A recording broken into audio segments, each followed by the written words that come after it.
Hello, friends. On behalf of Preston Hollow Presbyterian Church, I want to welcome you tonight. My name is Danielle Schroyer. I have served as the spiritual director in residence here, and we are just so glad that you are here in this space with us tonight. I want to first thank the Preston Hollow Presbyterian Church Foundation.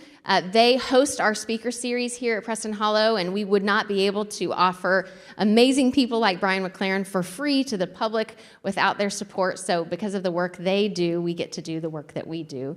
And so we're grateful for them for making tonight possible. I also want to thank Interrobang Books for being here tonight. If you saw on the way in, there is a selection of Brian's books that Rachel has for you back there, and you can purchase those after if you didn't get a chance to before.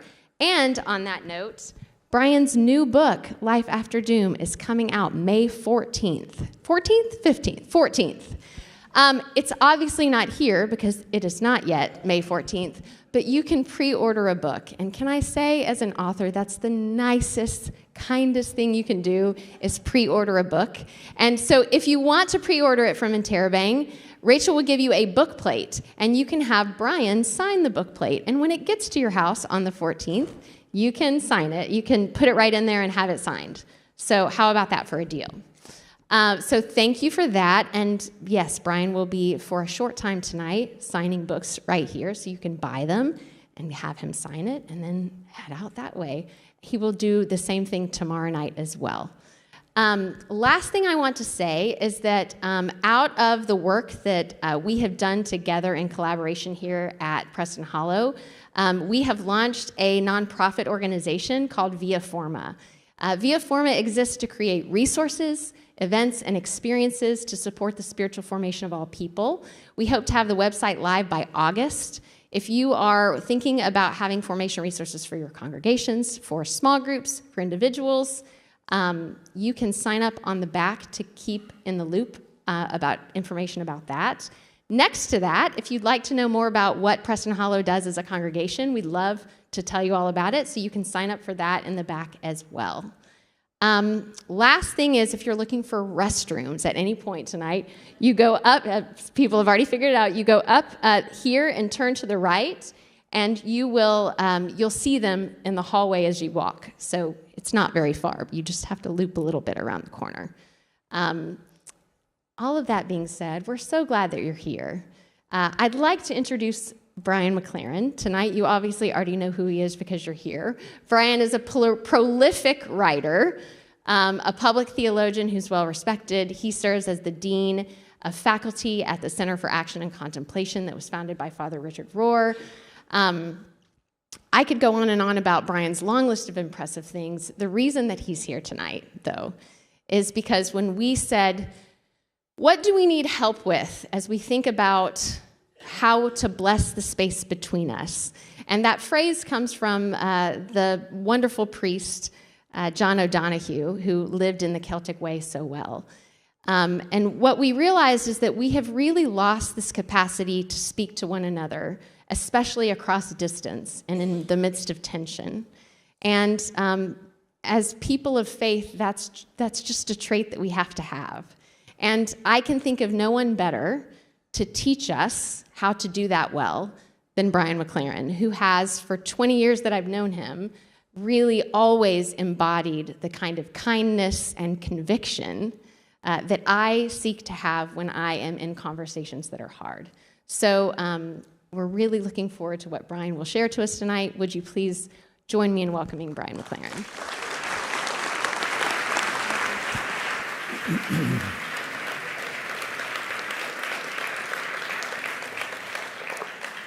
Well, thank you so much. I'm really happy to be here.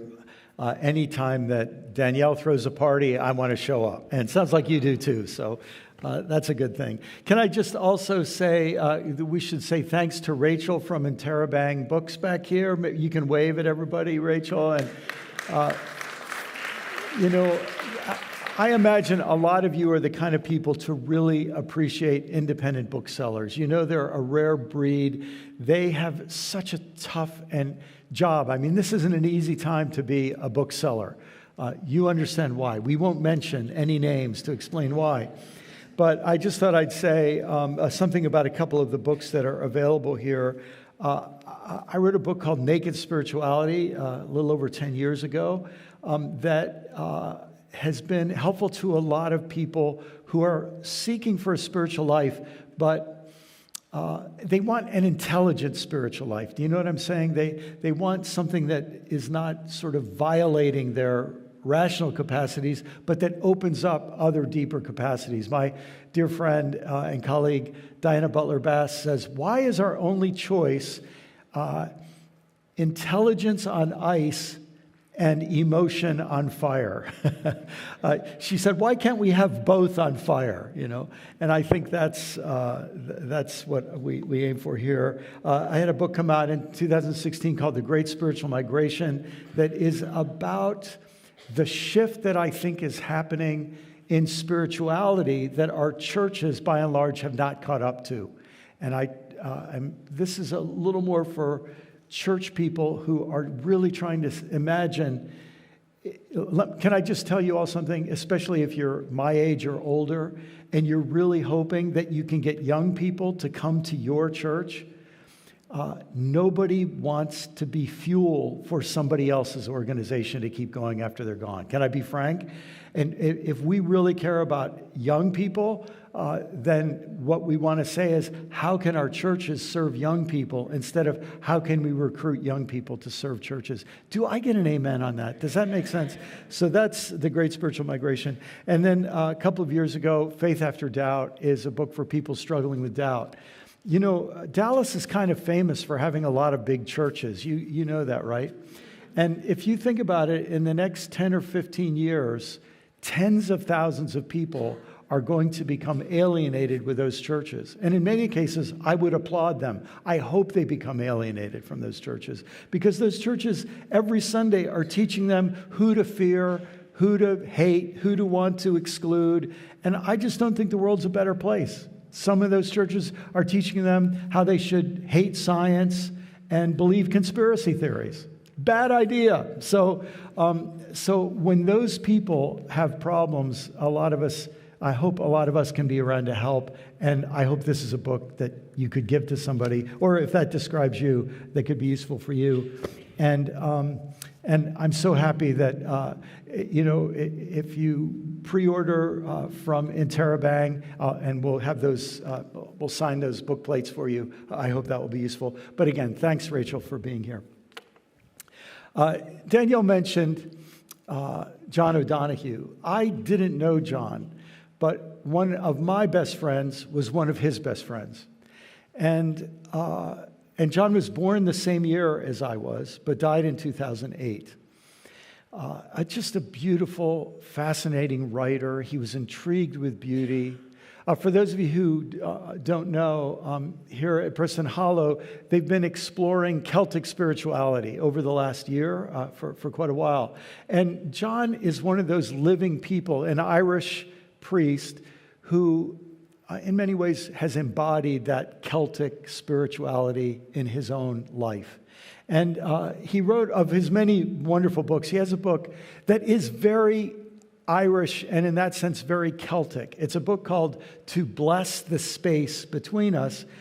And the idea of blessing is a beautiful idea that's deeply rooted in probably just about all cultures. We tend to think of it as somebody sneezes and we say, God bless you, which is sort of weird. And if you know the history about it, it's even weirder. And we make it sound like God is sort of a little bit lazy. And unless we say that he should bless somebody, he sort of forgets, You understand, the real issue is not getting God to bless people. It's getting us to bless people. Bless meaning care about their well-being. I read, in fact, John O'Donohue, I think, said this, that whenever you take someone into your caring heart, you gain the power to give a blessing. Isn't that a beautiful thought? You allow someone into your caring heart, you are empowered then to give a blessing. Your care puts something behind your words that you can give. And so this book, To Bless the Space Between Us, is a book of blessings. And I thought we would just begin. I'd like to slowly read this. If you can't read it, don't worry. I'll read it slowly. And I'd like to allow us to look around this room and think, we're here, we have some degree of real care for each other, and that we could perhaps let this be a blessing of our heart to one another. Like the joy of the sea coming home to shore, may the relief of laughter rinse through your soul. As the wind loves to call things to dance, may your gravity be lightened by grace. Like the dignity of moonlight restoring the earth, may your thoughts incline with reverence and respect. As water takes whatever shape it is in, so free may you be about who you become. As silence smiles on the other side of what's said, may your sense of irony bring perspective. As time remains free of all that it frames, may your mind stay clear of all it names. May your prayer of listening deepen enough to hear in the depths the laughter of God. This evening, I'd like to explore the question of why people in the last few decades have had this kind of resurgence of fascination with Celtic Christian spirituality. And I'm just going to give you some reasons that I think this is happening. And the first is history. Now, I know we're in a Presbyterian church. We have a lot of Presbyterians. And I know we have a lot of other folks who aren't Presbyterians. But I want to tell the non-Presbyterians something about the Presbyterians. A lot of Presbyterians in the United States have roots in Scotland. There's this sort of interesting Scottish connection. A lot of people don't know this, but almost all Protestant denominations really have one or two countries in Europe that are sort of their connection. Our denominations in the United States are really part of European migration. I just feel in Texas, I live in Florida, so we're sort of in the same boat. People need to be reminded that something about immigrants having something in common with all of us. And Scotland and Ireland, part of Wales, and really across the United Kingdom, the Celts, it was their homeland for many, many centuries, and really is the main place where the Celtic tradition lives on. It's also in places like Spain and France. But this tradition has an interesting cultural connection to Presbyterians. It's a conflicted connection because the form of Presbyterianism that arose in Scotland was often very hostile toward its own Celtic heritage. We just need to be honest about this. So for Presbyterians here to become interested in the Celtic heritage, there would be some old Scots Presbyterians who'd be rolling in their graves and wagging their fingers at you because they would be thinking you're doing something bad. If you want to learn more about that, read the biography of John Muir, the great photographer of the West, who shared that background. But Presbyterians have one connection with the Celts. Anglicans have another. And of course, especially in Ireland, the Catholic Church has deep roots. So our connection to Celtic Christianity goes back before the Reformation. And a little bit of history might help you. From somewhere around 800 BC, the Celts, who probably arise in the Caucasus Mountains of Eastern Europe and Western Asia, begin moving eastward. And I think the best way to think about the Celts for us in the United States is to think about the Native American tribes. There was no Native American there was no single Native American empire. There were many different tribes, and the tribes actually moved around in different places over time. And they had their border skirmishes and all the rest. But they had a common lineage, and they went on a migration from Asia across our best guess is the Bering land bridge during the Ice Age, and then spread all the way across. They were on their migration sort of east and then south all the way to Tierra del Fuego. But the Celts were indigenous people, tribes, loosely connected, aware of one another, sometimes competing, sometimes collaborating, sharing a common Indo-European language, and moving west. Some ended up in Spain, but many ended up in what we now call the United Kingdom. And later, other tribes really took control of sort of mainland Europe. When the Roman Empire came, the Roman Empire had a lot of trouble with the Celts. They invaded Rome once. They were just pesky. And the Romans had pretty much nothing good to say about them except that they were really tall and apparently good looking compared to Romans. And they said that they were just wild. They didn't fight properly. You know, the Romans had phalanxes and so on. The Celts fought naked. That must have had an effect. And we're just totally wild and disorganized and all the rest. And anyhow, lots of stories we could tell about the Celts. But they were a vibrant people who survived for a long, long time.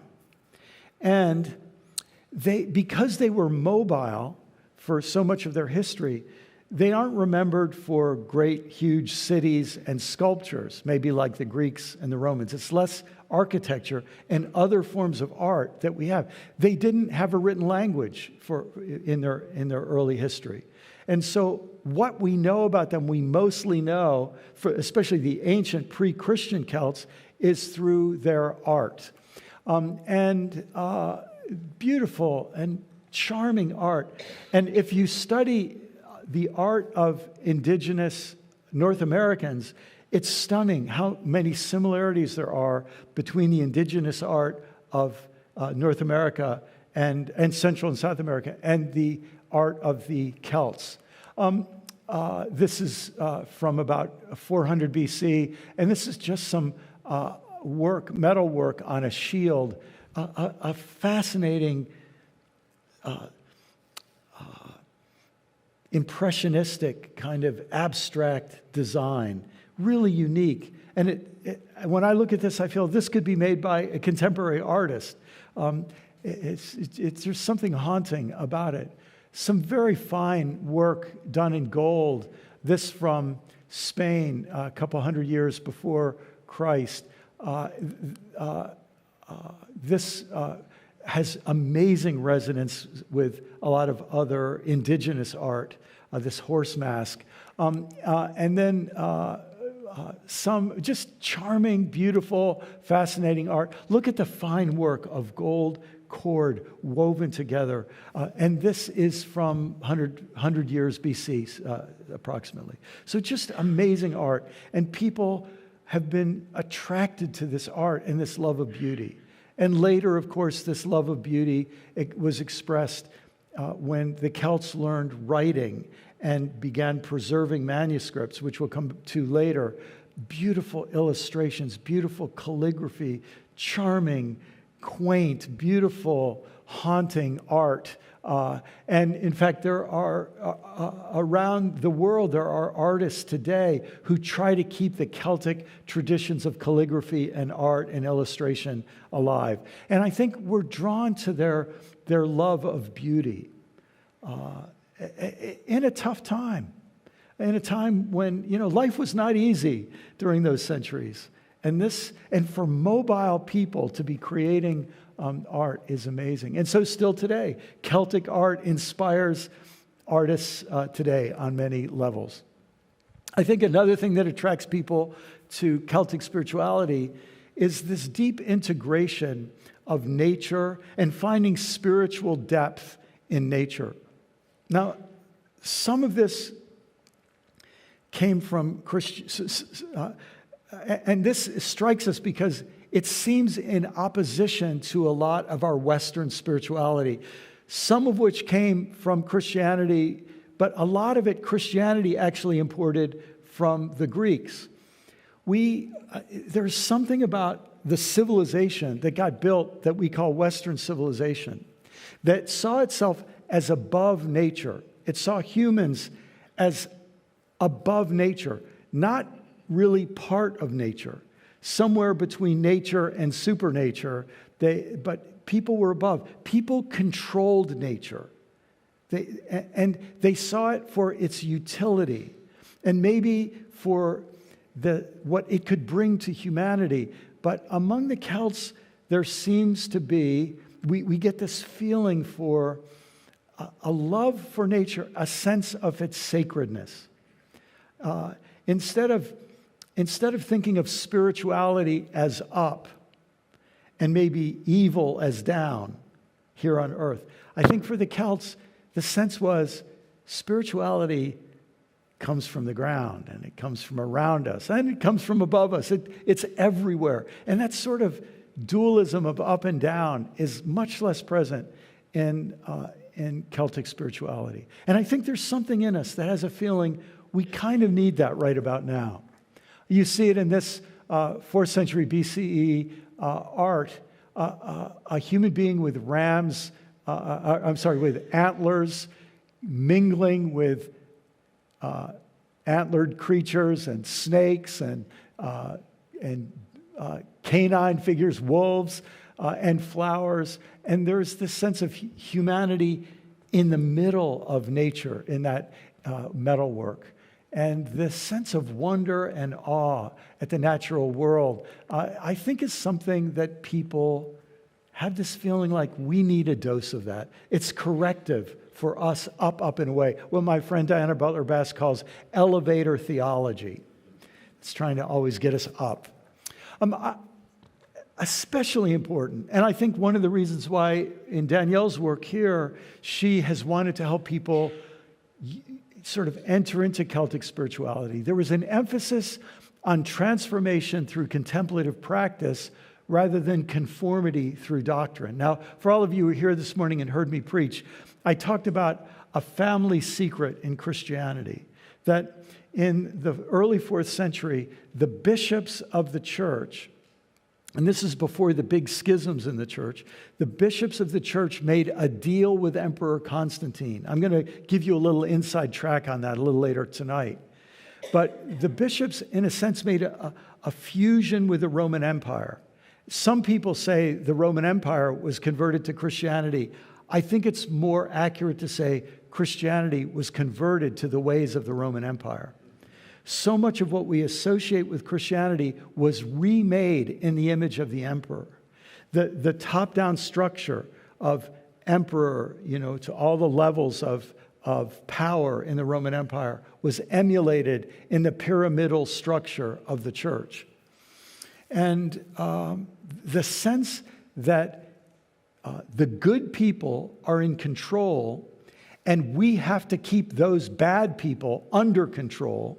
You see, that's the mentality of empire. It's very different than when you're a minority group and maybe you're thinking the bad people are in control and we need to try to create little islands of goodness and sanity. You see, two very different mindsets. But when the Christian faith started to see itself as in power and the good people in power, it really changed the character of Christian faith.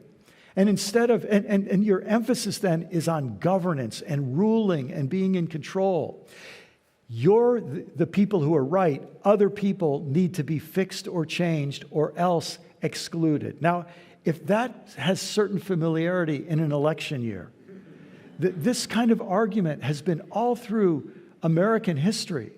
It's a tension that I think is deeply rooted in a hidden secret in the Christian faith, that major parts of Christianity have been very Roman in their mindset, while a minority has not wanted to give in to that mindset and has been, you might say, resistant to any dominating pyramidal structures.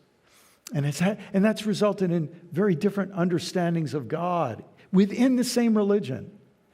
Christians on different sides of this family divide say the word God or Jesus or church, and the difference between their ideas is staggering, but they don't know it because they're using the same words, and because we haven't been honest about this kind of hidden rift in our history. The Celts were interested in spiritual practices. They were interested in transformation much more than conformity.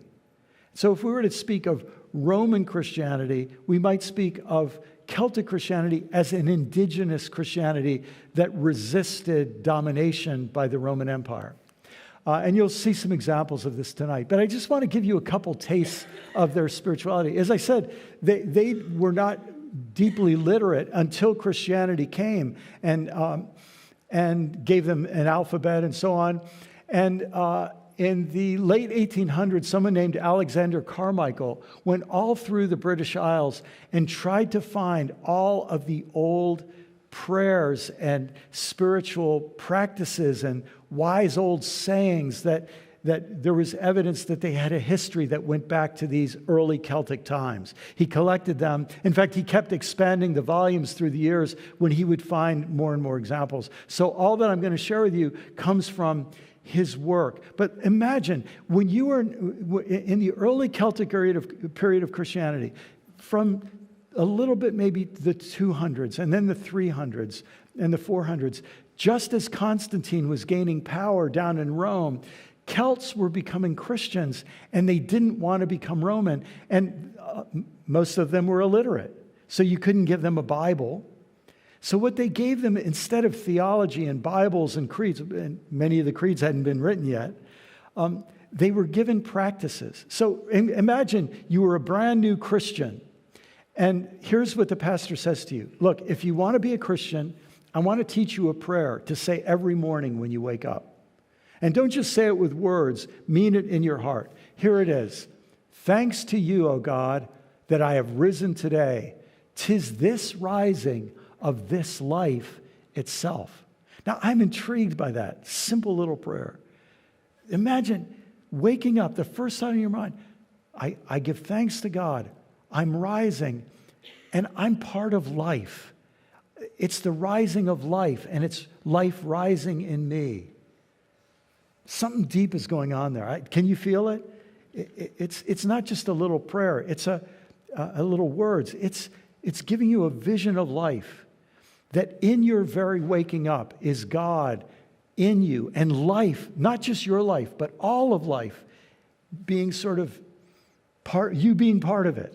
And then when you go to bed at night, I lie down with God, and God will lie down with me. This feeling, I mean, it might even sound a little silly or strange to us to say this, but you have this feeling, the intimacy of the individual experiencing God in his or her waking and rising. And of course, in between, all through the day, the goal was to help people learn to live in God and live with God. And we might even say to live as God living through you. You feel it? I love this next prayer. This prayer just seized my heart 25 years ago when I first started learning about the Celts, maybe more than 25 years ago. One of the prayers that people were taught, remember, back in those days when you first got up in the morning, one of the first things you do, at night you would leave enough logs or peat or charcoal or manure on the fire so that in the morning there would still be hot coals, so you don't have to start all over again or go to a neighbor and borrow some coals. So when you'd wake up in the morning, the first thing you do is stir the coals and get the fire going. And so imagine if you're a pastor and you have someone who's new to the church, you'd say, I want you to learn this prayer. And I want you to say it every morning as you get up and stir the coals in your hearth. I will kindle my fire this morning in the presence of the holy angels of heaven. God, kindle yourself in my heart, a flame of love to my neighbor, to my foe, to my friend, to my kindred all. Now, you probably picked this up. This is a kind of a mystical prayer. This is a mystical spiritual practice where the person is kneeling there by the fire and saying, as I stir this fire, I'm seeing God as a fire, and I want God to be the fire of life and love inside of me. And isn't it fascinating that central to the idea of what it means to be a Christian is to have love for your foe? I mean, that's like a little maraschino cherry on the top of the ice cream sundae that a few people ever get to in the Christian life in Texas today, or in Florida where I live. Loving your neighbor is even seen as unchristian, and loving your enemy is seen as unchristian and maybe unpatriotic. This is central to Christian identity. So the people were taught practices that seemed to emphasize a kind of inner experience that would bring transformation to them in the tough world that they lived. And by the way, it was a tough world. There were different, the British Isles had different chieftains. There are estimates that sometimes over 1,000 of them with their own little territories across the British Isles. And they each had their territories, and there'd be skirmishes between them and fights between these two. And but nobody ever wanted to be the emperor to rule over them all among the Celts. There was sort of this sense that these are our kindred, but we have different clans or different tribes. And not only were they having skirmishes with each other, but the Vikings were coming down every once in a while. I'm 1/4 Scottish, and I found out that I have some Viking blood in me from 23andMe, and it's probably because the Vikings came down raping and pillaging, and that's probably where some of my DNA comes from. So it wasn't an easy life, but they're praying every day. God be in me like a fire of love for my family, for my friends, but even for my foe. I just find that striking. Another sense of the earthy, embodied spirituality of this period you get in this prayer by St. Bridget. She says, I should like to have a great pool of ale for the King of Kings.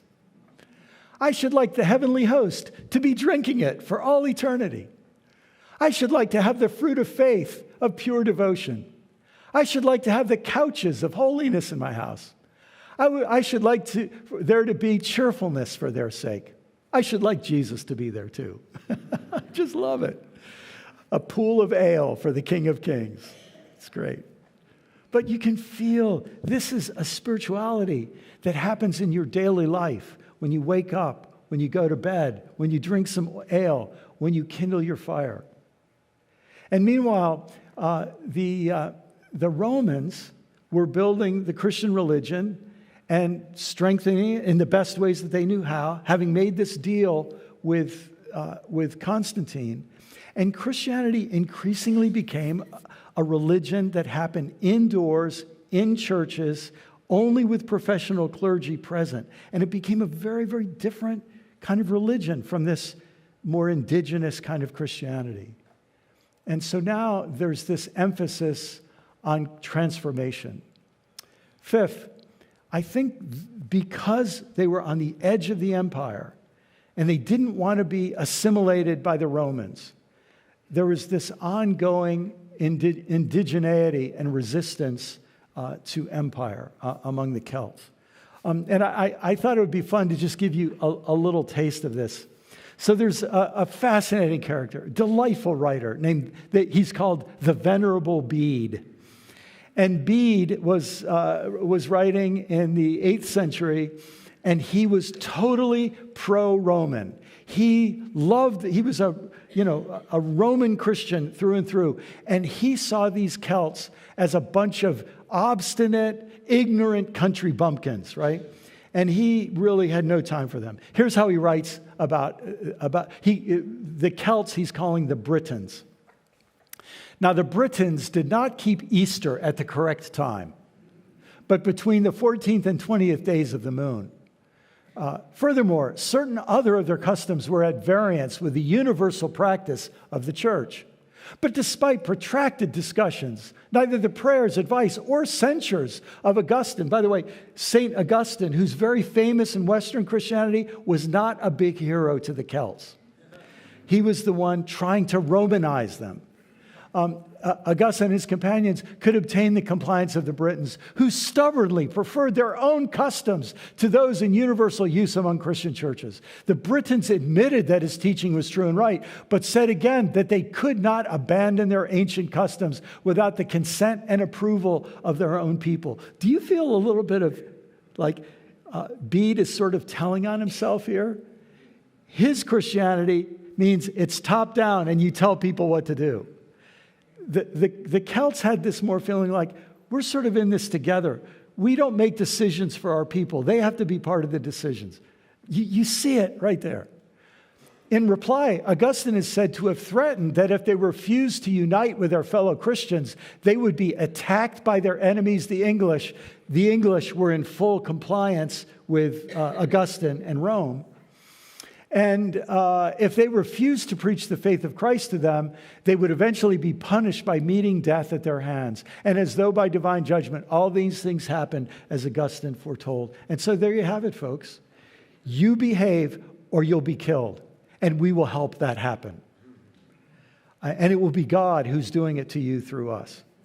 Two very different visions of Christianity. And I got to tell you, I think both visions are still alive in 2024. And I think that the tension between them is part of the tension that all of us feel in trying to figure out how to be Christian in this time and how to bless the space between us when the us has people on different sides of this Christian divide.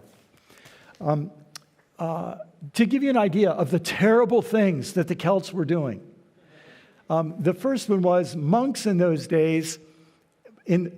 For the Roman monks, they shaved the top of the head of their monks. You know, my personal feeling is, just don't leave anything to question here. Just the Celts like to do a kind of a racing stripe across the top of the head. This is one of the terrible sins of the Celts, that they resisted hairstyle going along with Rome. And then the other was the date of Easter.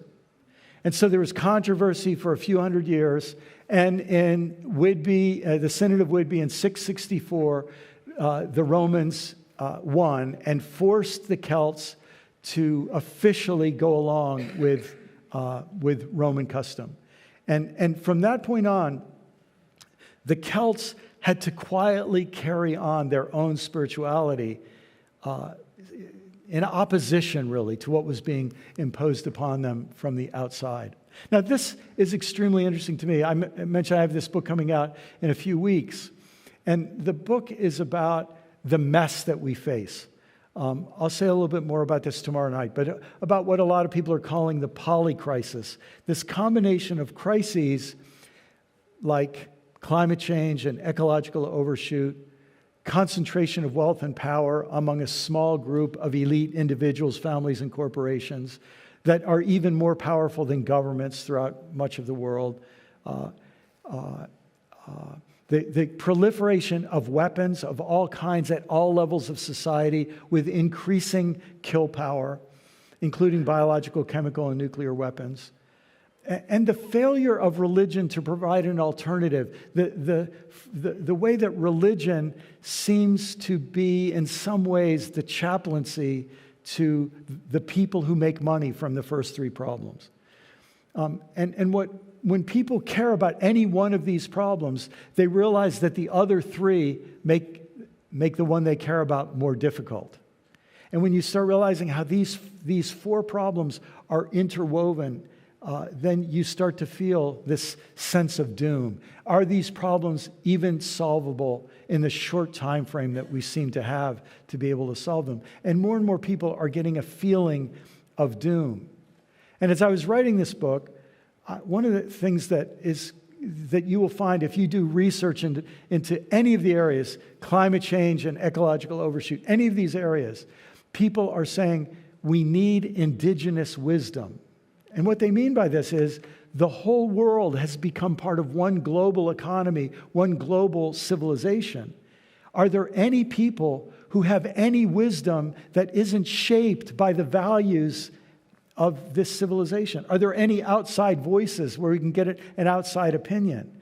And they say, well, there are remaining indigenous voices who try to preserve indigenous wisdom. And this is just, so widespread in the literature.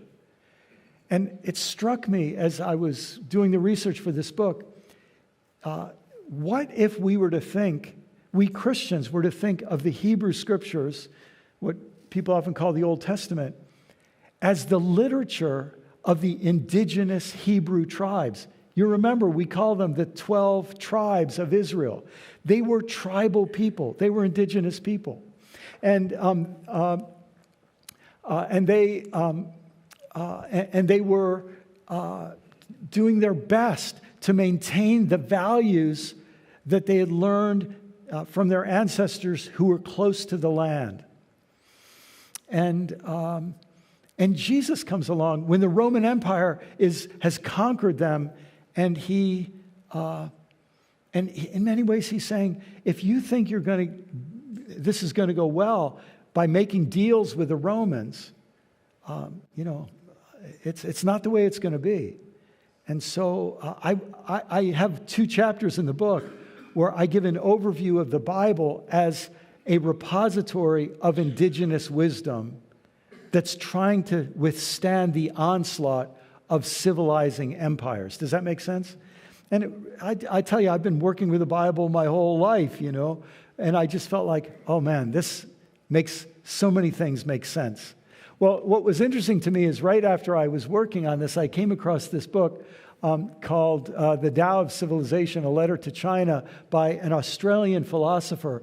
And she makes exactly the same point. She's done a lot of her work in China.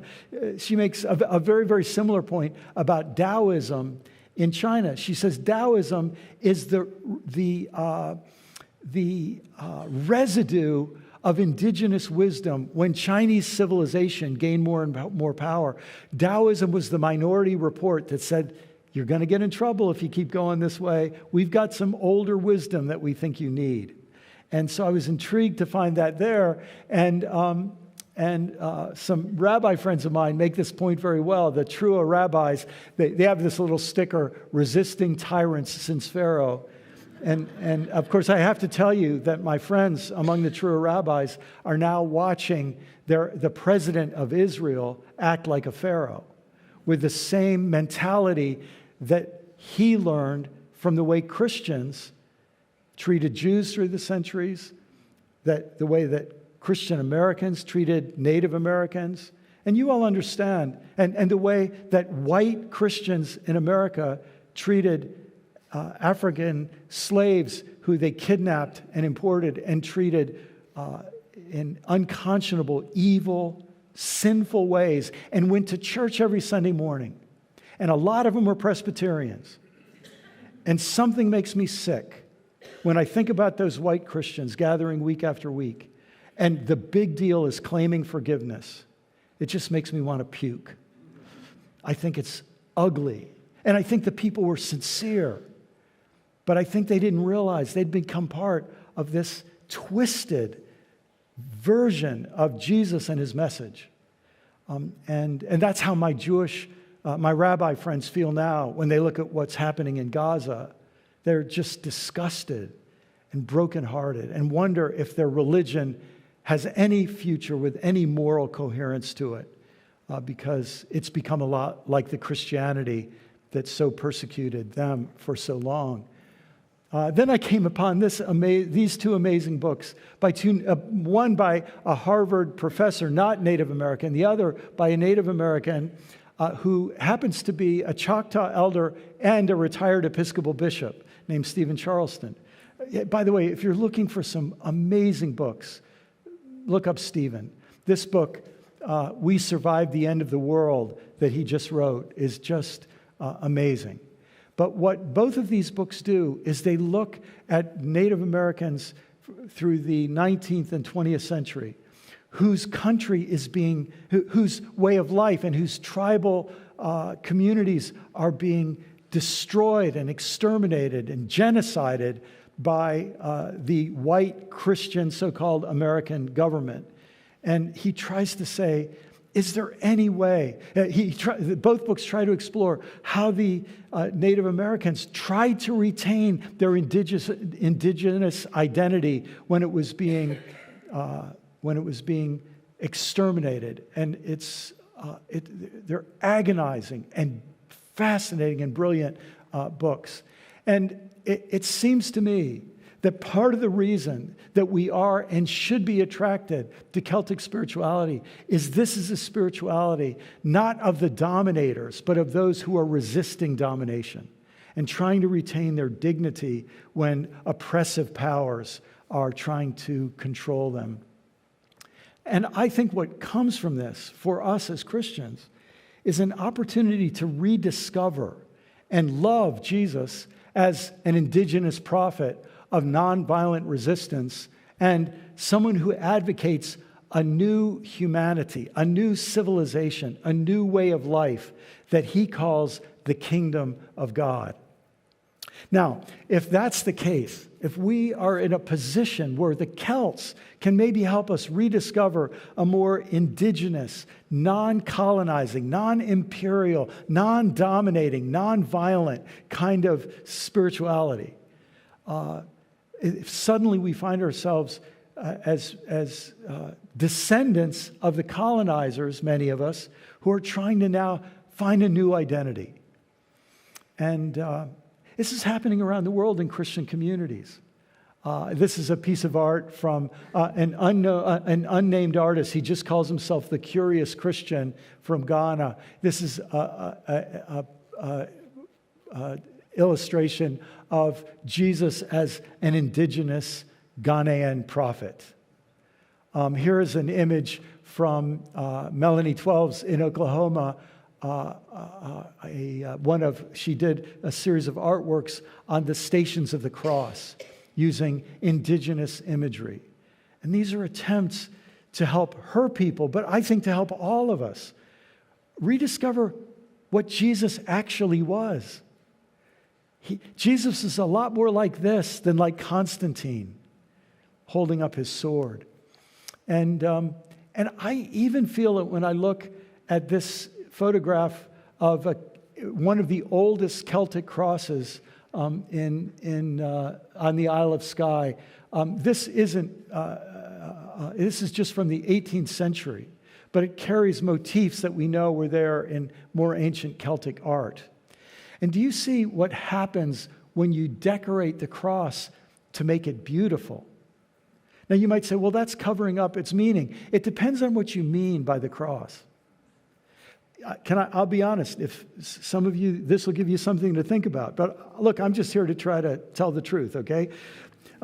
But among Christians, if you're in that more Roman, power-oriented, violence-oriented form of Christianity, your understanding of the cross is an expression of divine violence against sin.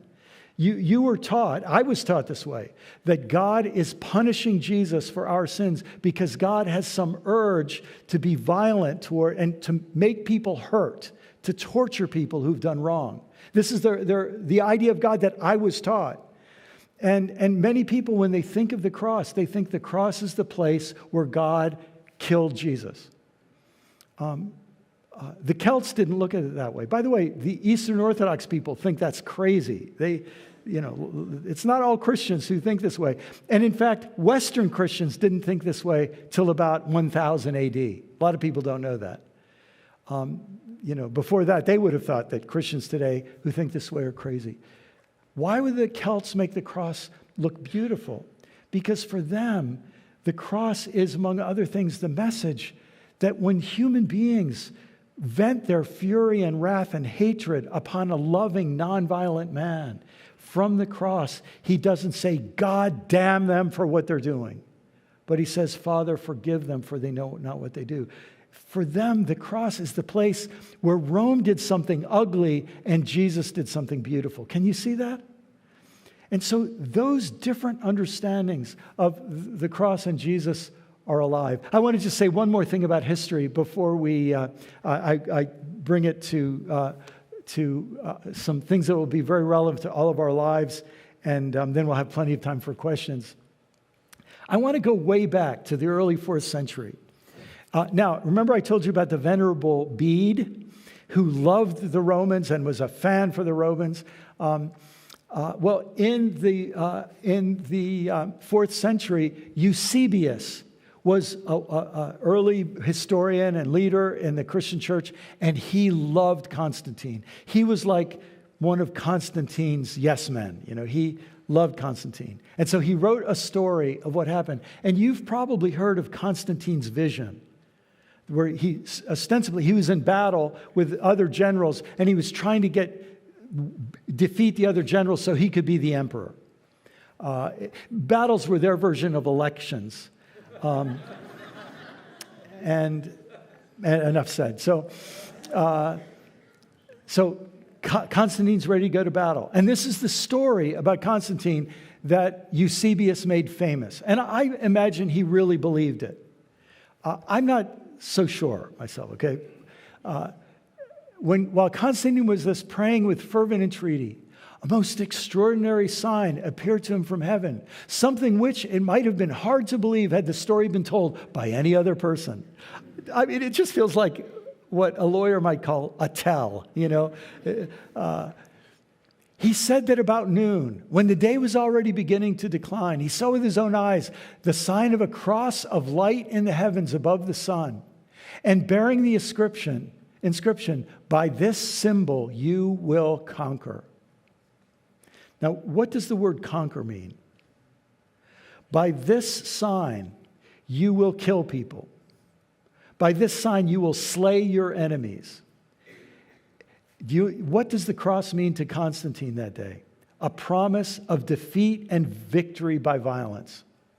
Now, if you want to believe that that was a vision that he really received and it was really from God, that will take you down one form of Christianity. I personally think it was probably, I don't have a hard time believing that politicians lie in their attempts to get power. I especially don't have a problem believing they lie about religion to help them get power.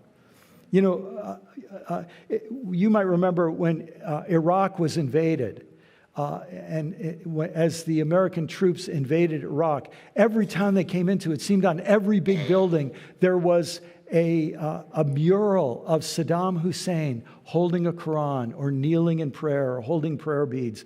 It was like he was a wicked, violent, evil, vicious man. But man, his press was that he was pious. And a lot of people believed it. So, by this symbol you will conquer, those words make my skin crawl. He was struck with amazement by the sight, and his whole army witnessed the miracle. Why would it have been so hard to believe if the whole army... Anyhow, that's a lot of that. He said that, by the way, the numbers here are from Eusebius's, he had his paragraphs were numbered. He said that he was unsure what this apparition could mean, but that while he continued to ponder, night suddenly came on. In his sleep, the Christ of God appeared to him with the same sign which he had seen in the heavens, and commanded him to make a likeness of that sign which he had seen in the heavens, and to use it as a safeguard in all engagements with his enemies. At the break of day, he rose and told his friends about the marvel. Then he called together the workers in gold and precious stones, sat in the midst of them, described to them the sign he had seen, telling them to represent it in gold and precious stones. And this representation, I myself have had the opportunity of seeing. Here's the representation. The cross, this is the cross, a long spear overlaid with gold, with a transverse bar laid over it. This cross was a spear. I mean, let that sink in. I can just about guarantee if you've ever seen an illustration of Constantine's dream, it was a sort of a, box-like cross. It was a spear with a cross piece over it. A wreath of gold and precious stones was fixed to the top with the symbol of the Savior's name with it. From the crossbar of the spear was suspended a cloth, a royal piece covered with profuse embroidery of most brilliant precious stones, and being richly interlaced with gold, it presented an indescribable beauty to the beholder. The banner was square, and the upright staff, whose lower section was of great length, bore a golden half-length portrait of the pious emperor and his children on its upper part, beneath the trophy of the cross, and immediately above the embroidered bread. Jesus gave him a vision of a cross, of a spear with a crosspiece, and a beautifully embroidered banner with a picture of Constantine and his family on it.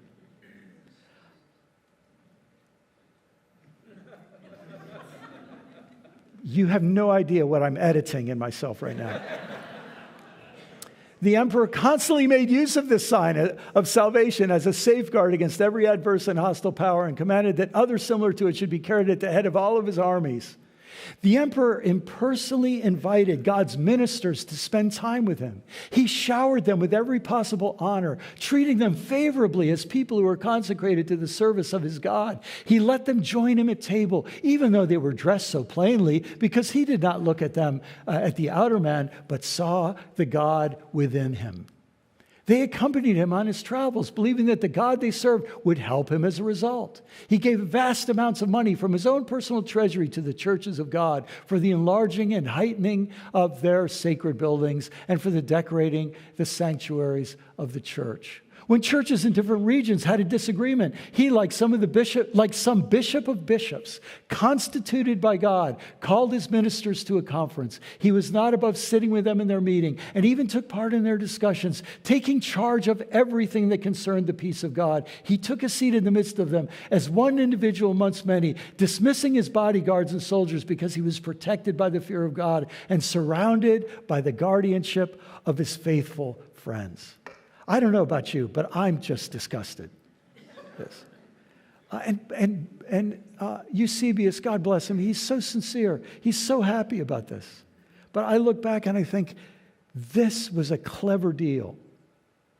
And look where it led in the Christian faith. So much so that I would guess that the vast majority of the children and grandchildren of people in this room don't really want anything to do with the Christian faith because it doesn't really feel any different from every other enterprise of the American empire of today. And so when we talk about a spiritual change, brothers and sisters, and deep spiritual transformation, I think that's why we're drawn to the Celts, because I think the Celts offer us a portal to imagine a different way of being Christian in the world. What my dear friend Richard Rohr calls an alternative orthodoxy. And that, I think, is what is drawing and calling to us.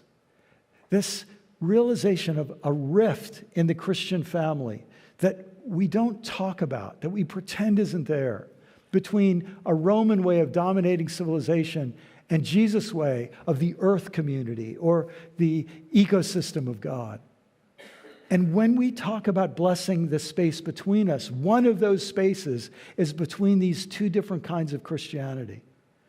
How do we treat the people who are our brothers and sisters, our neighbors, our family members, our friends, maybe even our foes in some senses?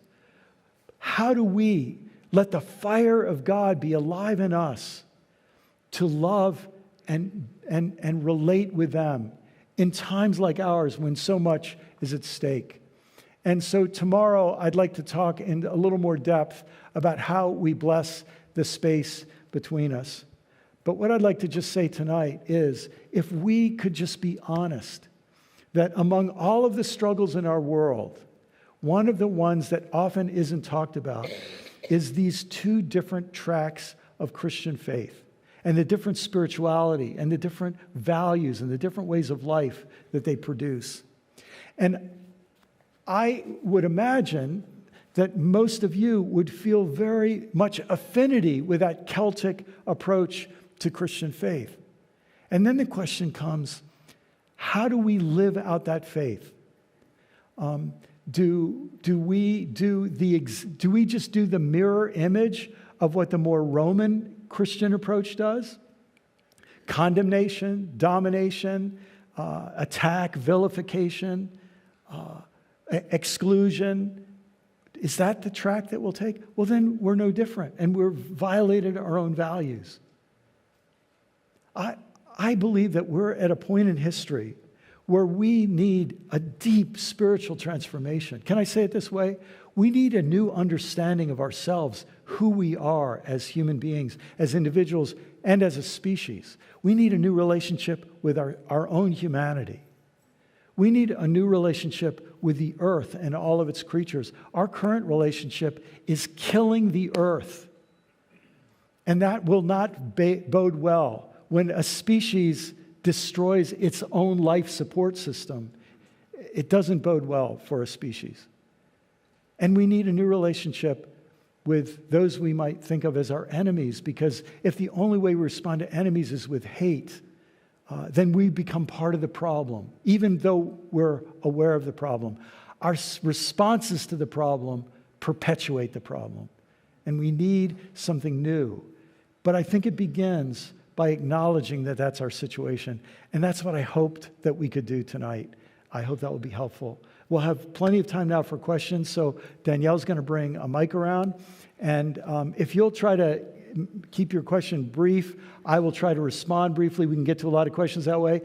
If you go on really long, believe me, I understand, but I promise I'll try to gently interrupt you and help you get to the question. Sometimes it's hard to get to the question, so we'll work on that together, and let's just have some fun. What would you like to talk about? And I won't be offended if you disagree with something or want to push back on something I said. That'd be fine too. So, thank you. Thank you. Thank you. Actually, can I trust you to do something? Here's what I'd like to do. I'd like to give you 3 minutes to turn to someone next to you and just say, what are you thinking about? Ask them, what are you thinking about? What's on your mind?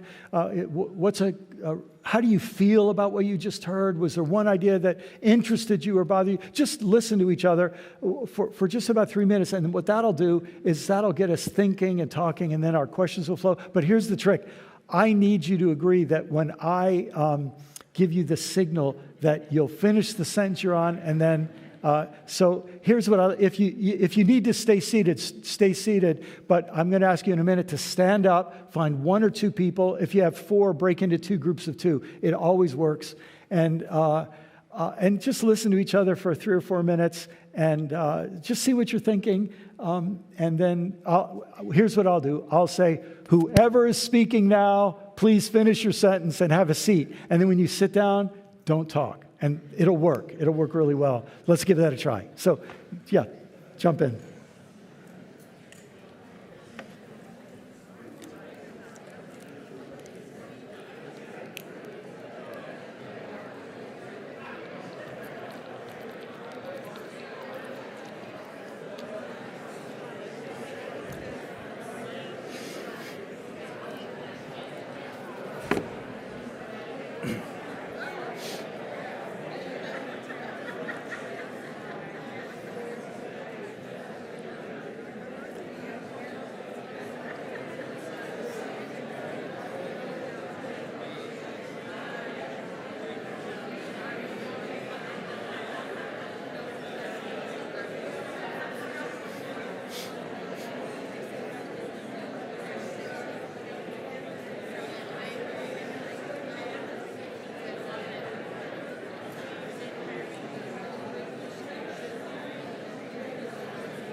Whoever is speaking now, when you're finished, please have a seat. Oh, you are amazing.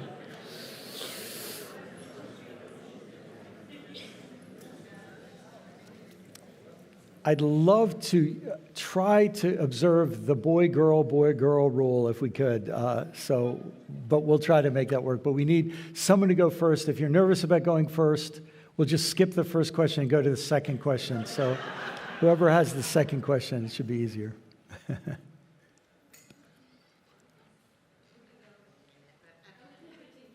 For the back.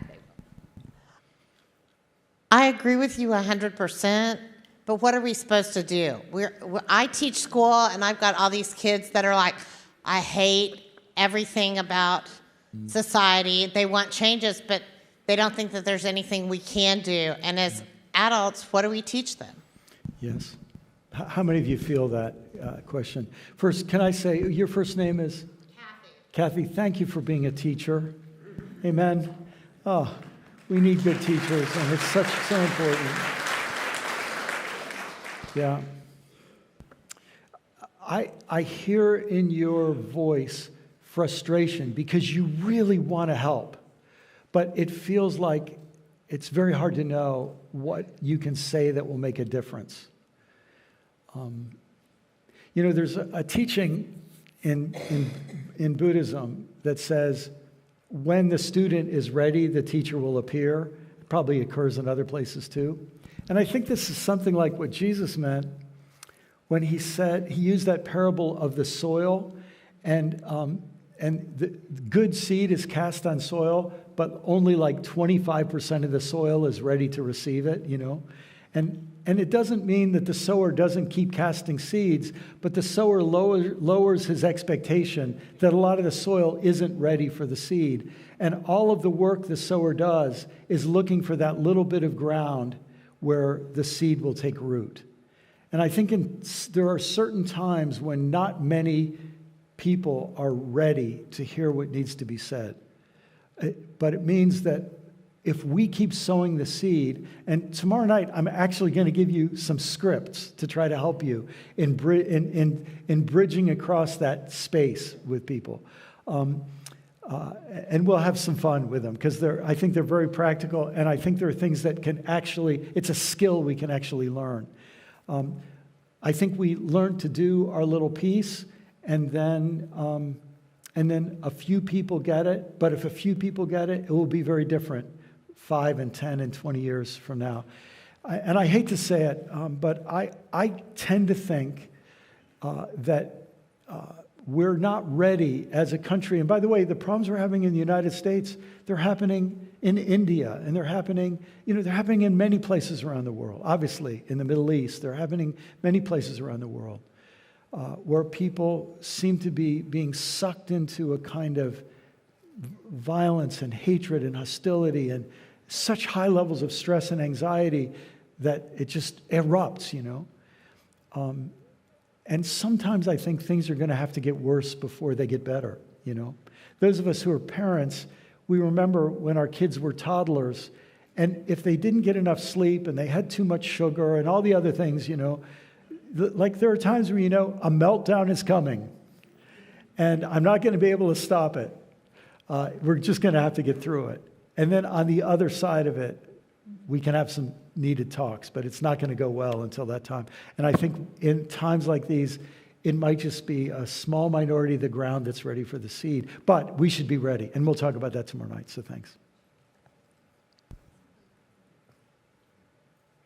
Yeah, we had someone in the back there, I recall.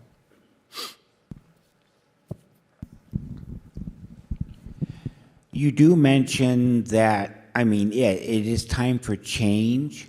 What steps, or maybe does the church need to think about or put in place to get some of these people that are the haters, the non-believers, the evil versus the good, to see the good side of Christianity? Yes. Your first name? Sean, thanks, Sean. So, Sean, the first thing that comes to my mind when you ask that question, do you remember there's a story in the Gospels where Jesus sends the disciples out 2 by 2. And he says, when you go into a town, find the people of peace. And I think what he's saying is find that small number of people who are ready for what you need to say and begin to build some strength with them. And so you find the people who are most ready. There are some people who are not ready. And frankly, there are some people who will never be ready in their life. They are so deeply, there's a lot of history and momentum built up to where people are. But I think we start working with the people who are most ready. And one of the ways that we do that, the image that Jesus also used was let your light shine. Well, let your light shine means, it means don't walk on eggshells. Learn to be overt. So actually, let me give you one of the scripts that I will come back to you tomorrow night, but I'll give you one of them tonight, okay? Probably most of us don't go through a week without hearing 1 or 2 or 70 people say something we think is really harmful and untrue. Does that happen to a lot of us? Yeah. So I'd like to give you a very simple script. It's 5 words, very carefully chosen. Here they are. Wow, that's the first word. Wow is important because it's a way of, you can find your own word, but I like wow because it says, I have a lot of emotion about this, but I'm not going to yell. Wow, I see that differently. Wow, I see that differently. Give it a try. Wow, I see that differently. Now, that's not an insult. That's not, wow, you are really ignorant. It's not, anything you do like that is going to be perceived as an attack, and it will just get ego against ego, and that normally just makes everybody dig in their heels. Wow, I see that differently. Now, when you say that, very often a person will say, well, what do you mean? And my recommendation is, unless you feel the person is very, very open, I would say, I don't really want to go into it right now. But if you're curious, I'd be glad to tell you in private sometime about why I see it differently and why I care about this as I do. And I'll give you another script for how to do that tomorrow night. But while I see that differently, what it allows you to do is not be silent. I love what my friend, brilliant writer, David Dark, he wrote a book called Life's Too Short to Pretend You're Not Religious. It's a great book. But David says, you have to exercise your right to not remain silent. Isn't that great? Exercise your right to not remain silent. Wow, I see that differently. What do you mean? I don't need to go into it right now, but I'd be happy to explain it to you some other time in private. Well, no, I really want to know. I'd really rather not. I don't want to get in an argument, but I'd be happy to explain to you kind of how I see it and what. If you're really curious, ask me another time. No, I really want to know now. Okay, I'll tell you.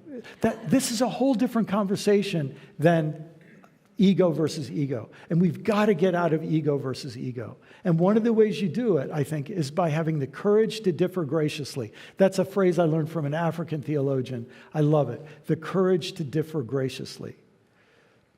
It doesn't take courage to blow up at somebody. That just is a reaction.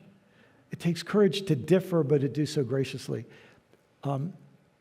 We exercise that. We also give the person an incredible gift at that moment. The gift is, we just demonstrated to them that we disagree with them, but we're not going to let it make us stop being friends. Do you see? It's not like, I'm never going to speak to you again until you agree with me. It's like, I don't even need to go into it. It doesn't affect our relationship. I still love you. You're my neighbor. I don't need to win an argument. If you're ever curious, I'll be glad to tell you. And can I tell you something? When you demonstrate to someone non-coercive difference, it generally makes them curious, sincerely curious. When they get the feeling that you can tell them something and you're not demanding they agree with you. So that would be, let's try it one more time. Ready? Wow, I see that differently. I'm curious. Tell me about that. So that's... Yeah. Yes, I'll say for the record, Brian taught me that one a few years ago, and it works so well. It's one of the best tools in my toolbox. Yes. Thank you. Hi, Brian. Hi. Your name is? Doug. Oh, there, Doug, I see you now. Yeah. I'm a counselor, mental health counselor, and I work with a lot of people that are actually talking about some of the things that you're saying. Yeah. And I've been a reader of Richard Rohr for a very long time, and also your books. And so I wanted to run by something really quick that I tend to use as a script too. Yes, I'd love it. And it's easy to remember, but all of that, what you're saying right now, can be put inside that too, and it's SHIPS. SHIPS, and SHIPS is enter into solidarity for the S. H is cultivate hope, so learning how to cultivate hope. I is enter their interviewing. So we can only do the solidarity and cultivating hope by interviewing. Mm. And then P is helping them to understand that it's a process, that there's a constant process. And then lastly, S would be service, that to commit to some act of freely given non-transactional service. So anyway, SHIPS might be an easy way to remember that. And it's been helpful for me at this point. So, Doug, would you mind just maybe, could you like play out how that might work in a conversation? Especially I don't mean to put you on the spot. Oh, that's fine. Yeah, thanks. Yeah. Especially with my own family, who might see things seeing things very differently. Yeah. As a counselor for 22 years, I can tell you the great levelization is anxiety and depression and things like that. I don't care what ideology we have. And at that level, everybody's vulnerable. And at that level, people need to be met well in solidarity. I mean, that's what most of us want, is solidarity, to know that we're being seen and heard and walked with.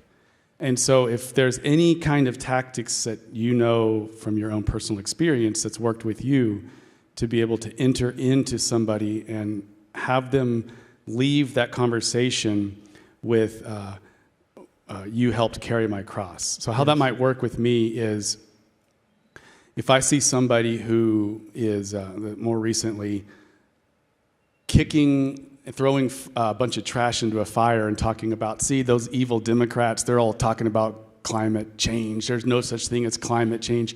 And this was a Catholic men's group. You know, they had just shot their AK-47s. And I know a little bit about his history, that he's really suffered from a lot of anxiety with his daughter. And that was my in. So I was able to kind of talk to him about solidarity, ask him what gave him hope. Through interviewing, we both agreed about a process.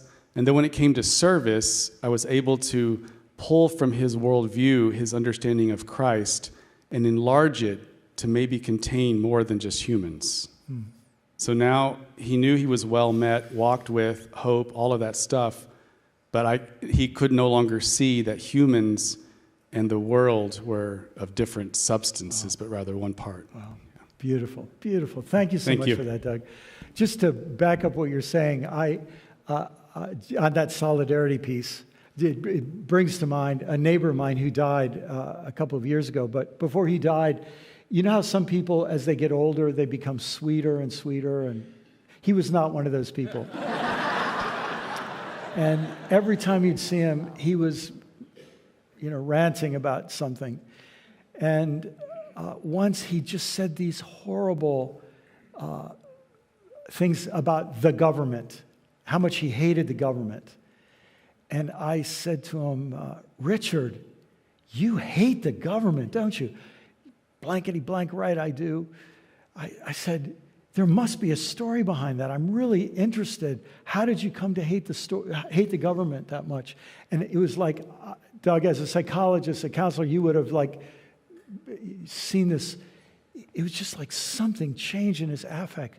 He says, I was 19 years old. I was drafted. I was in Vietnam. And then he tells a story. And he went from being an angry old man to a disillusioned young teenager who had been hurt, so deeply traumatized by the way his commanding officers treated him when he was trying to do the right thing. And it had given him a hate of the government ever since.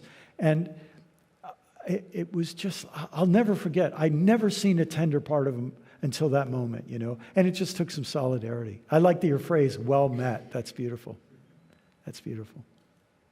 Someone else? Maybe one more question. This side. Oh, we've only done one on this side and two on this side. Well, I'll tell you what, that's a good place to stop. I hope you can come back tomorrow night. We'll go deeper in some of these things, do a little more with some scripts that might be useful. Thank you so much for being here tonight. I will be up here and happy to sign books. I'm so happy and so grateful that you all came. Maybe we could just close with John O'Donohue's beautiful blessing. Like the joy of the sea coming home to shore, may the relief of laughter rinse through your soul. As the wind loves to call things to dance, may your gravity be lightened by grace. Like the dignity of moonlight restoring the earth, may your thoughts incline with reverence and respect. As water takes whatever shape it is in, so free may you be about who you become. As silence smiles on the other side of what's said, may your sense of irony bring perspective. As time remains free of all that it frames, may your mind stay clear of all that it names. And may your prayer of listening deepen enough to hear the depths of the laughter, to hear in the depths the laughter of God. Amen. God bless you all.